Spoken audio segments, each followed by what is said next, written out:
All right, so it's December 1st, 2020, and we're here with Don Ekerle. Is this Kings Park? Kings Park, yeah. Kings Park, Long Island. How long have you lived in Kings Park? I think we moved here in 1988. So about 1988. And where were you before that? Before that, I was in Ridgewood, Queens. What's your date of birth? When were you born? February 11th, 1936. Were you born in a hospital? No, I was born in the house where we lived. And what was the address of that house? 2031 Almond Street. Yeah, that's it. That's 1940. You're probably 1940. Yeah. You're probably inside. Yeah, right. Yeah, we lived on the bottom floor here. My uncle, who owned the house, lived next to us. My grandmother, her sister, and brother, my father's brother, lived up here, and my father's other brother, and his family lived up there. So it was all relatives in the whole house. How great. I'm the youngest of 7, by the way. Oh, are you? Yes, I'm the youngest of 7, yeah. And my wife was the oldest of 8. I went to Our Lady of the Miraculous, we're Catholic, Miraculous Medal Grammar School, and then I went to Grover Cleveland High School. When did you get married? How old were you? I got married in 1957. Where was your wedding then? Was it in Brooklyn, in Ridgewood? In Ridgewood, yeah. We got married in St. Aloysius Church, which is where my wife grew up. My wife, who I met playing handball in the local handball when we were 14. And one day, the one guy says to me, you have to take Ann out because I want to take Elaine out. Elaine won't go out on a single date with me. It has to be a double date, so you have to take Ann. And we hit it off. And we were a couple ever since. So tell me about your kids. You have two boys. Two boys. Two boys. And the oldest is? The oldest is Glenn, and he lives in Arizona, and he has 2 girls. So then your second son? My second son, Scott, has 2 sons. So Don, tell me about your parents. Were they born here? Were they born in? Born here. They were both born here. Yeah. They're both in very regal chairs. My mother's mother was born in France, and I've been able to trace her back to the late 1500s. I got good on her. Yeah. The others, my father's father, I know he came from Germany, but I've never been able to find a town. And the name Ekerle is fairly common, it seems, in Germany. Yeah. So, and it's not all Ekerle, it's a derivative of Ekerle and so on like that, so it's hard to get them. The other grandparents, Kolb, one was Charles Kolb. I've got him back a couple of generations. And my father's mother was Veronica Hun, and I've got the Huns back. I know the towns that they came from. So whatever films the Family History Center had, I was able to go back. So it's just that Ekerle branch. Yes, the Ekerle branch, the one I really wanted. So you started at Western Electric in the mailroom. From mail clerk to senior staff member was. So, and did you stay with Western Electric your whole career? Yes, yeah. I went from an estimating group into industrial engineering, traveled all over the country, making time studies and working with them. When did you first find yourself interested in genealogy? But until I got into the German genealogy group, then I started doing more and more. And when was the German group founded? When was 1996, I think it was. Well, I was one of the founding members. I was in the first meeting. How would you describe John Martino? And he was one of a kind. He was a bit of a schmoozer. He was. And he was a pioneer, I think. Yeah. So when did you first? We got started. The idea of indexing. Okay, he came here the one day. My wife died in 1998, and it was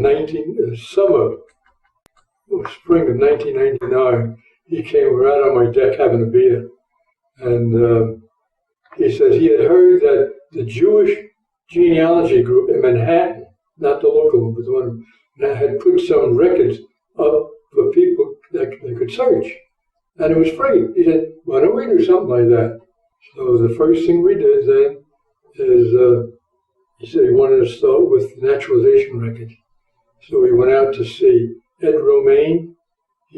At that time, he was the county clerk in Suffolk County. So we made arrangements to go out to see him. And I gave the spiel. I said, Mr. Romaine, what we'd like to do is create an index to your naturalization records. And what we will do is we put that index online, and it'll be free for anybody. And by the way, us doing this won't cost you anything either. We're doing it free.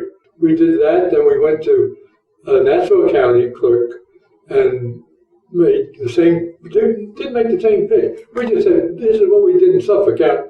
Okay. The municipal archives, we started there. So they sent us to a warehouse in Brooklyn to get the index cards. And John drove. We filled up his trunk. We filled up his back seat. I had a box under my feet in the front seat, and I had another box on my lap. That's how many boxes we had. We brought them all to John's house, and I'd go over there every once in a while, and we'd work together and do the scanning. We had a little scanner that we had bought. And the one day, after doing some scanning, we were out in his driveway talking. What's the problem? Why don't you buy a bigger scanner?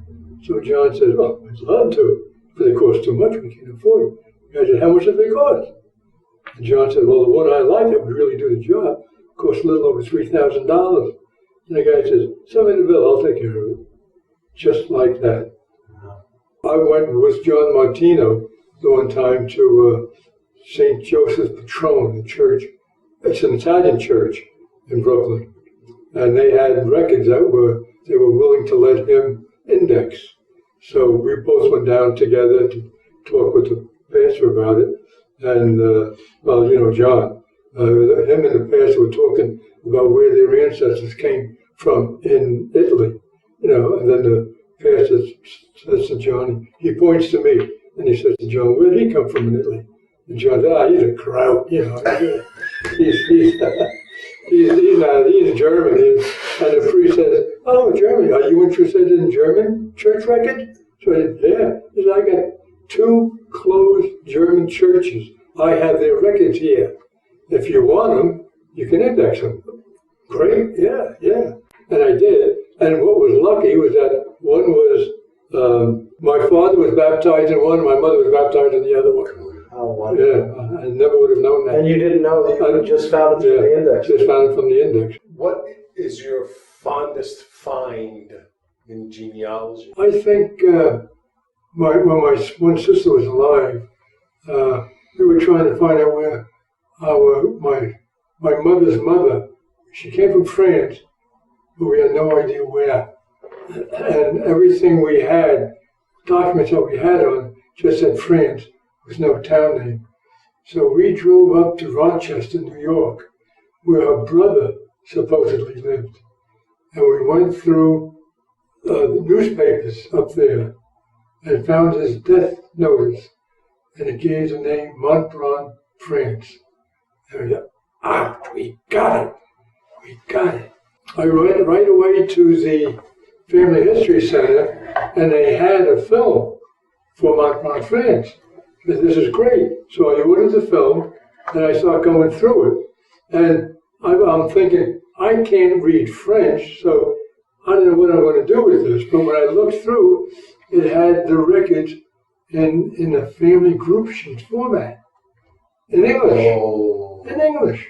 This is fantastic. And at the front of the film, it had the name of the person who translated it for them and the phone number. So she comes on the phone, and the first thing she says to me is, who the hell are you? So I said, I'm sorry if I'm disturbing you. I just wanted to thank you for doing those records in English. Well, what the hell do you want those records for? So I said, well, it turns out that my grandmother, Kate, was born there in that town. Your grandmother was born in Montbron, France? So I said, yes, she was. She says, then you and I are cousins, and now what you need is a copy of everything I have. And about a week later, I know John Martino was even here when it came. A big box came, with the book from France in French of all the records that she transcribed and a copy of all the family group sheets. Don, are those your parents in the back there? Yes. Can I pull that? So what was his name? His name was Joseph. Joseph Ekerle. Joseph Sig- Your mother. my mother, Matilda Coleman.